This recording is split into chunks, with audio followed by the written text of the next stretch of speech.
人哋咁做咩咧？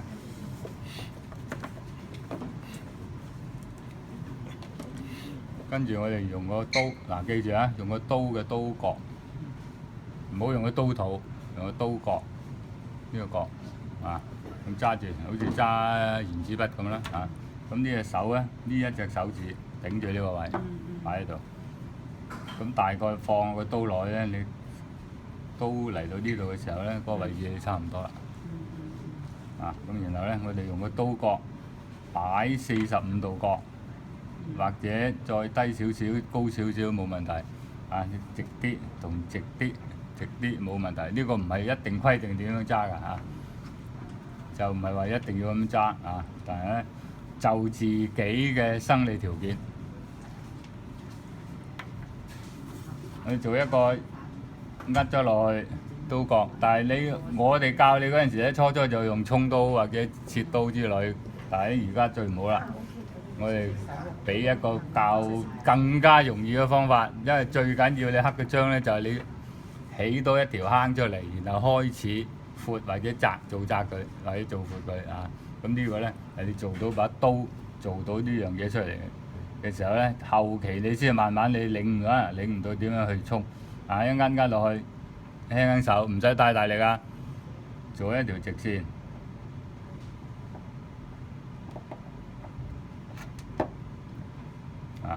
再做一條，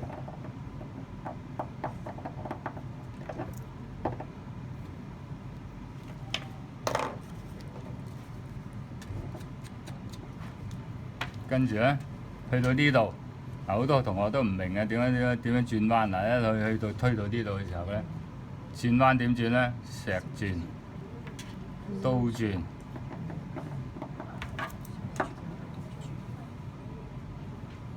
係嘛？好啦，咁再我哋做一個咁嘅練習，一路做闊佢咯喎。再到呢一邊，又喺落少少，推一條直線。把刀你可以轉下咁嘅，你當佢電轉咁轉，又係轉彎。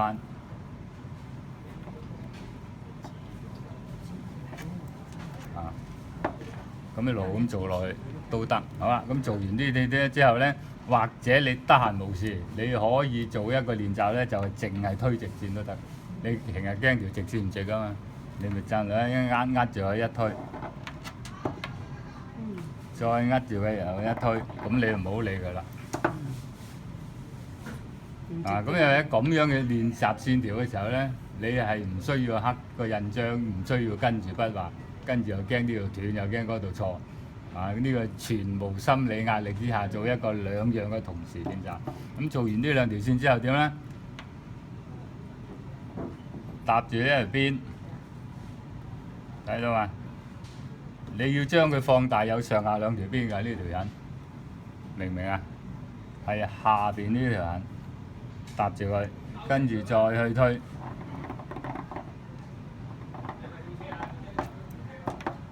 係咪闊咗啊？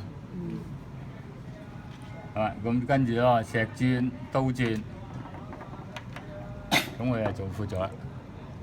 白紋咧就咁做出嚟，白紋咧做闊佢啊嘛，啊，好啦，再做一條，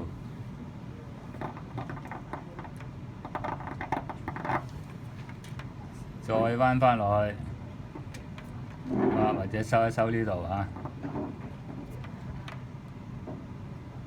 睇唔到咩出咗嚟啊？呢條白紋一路闊啦，跟住我哋做呢條咯，調翻轉個石，同樣係做翻闊呢度啦。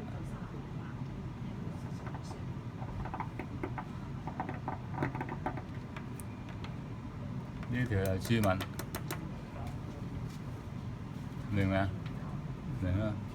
所以白紋同珠紋一齊練習嘅時候咧，呢個一個練習最好，第一自己冇心理壓力，第二咩？咁亦都係啊！你可以做兩條直線之後一鏟，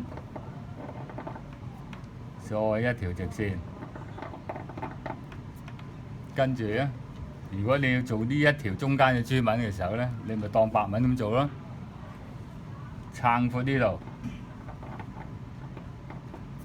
跟住再撐呢一邊，未夠幼喎，咁再收幼啲，再到呢一邊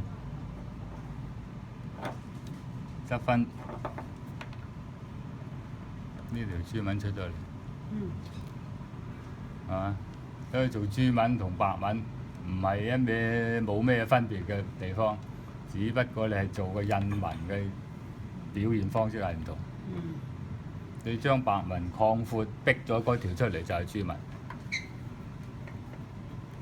咁啊，翻去試下做一個咁嘅練習啊，唔緊要㗎。但係記住一樣嘢，唔好咁大力推落去，唔使掘得咁深，因為你掘得幾深都冇用，你鉗出嚟個印嘅啫。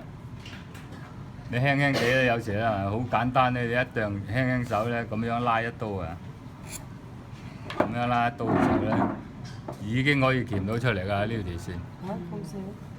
咁所以咧，你唔需要話太大力掘到成寸幾，冇用，盞嘥力，係咪？又唔係叫你掘馬路啊嘛，叫你行印咋嚇。所以咧要留意呢樣嘢，輕輕都得㗎啦嚇。反正輕輕都你仲易控制嚇，一壓落去記住係用個刀角嚇，推把刀，跟住轉一轉佢咧，佢就會咗啊。咁跟住再拉闊佢嚇。咩啊？個坑唔需要你入邊一定唔平嘅嚇，因為你做印咧就係鉗出嚟睇你印面。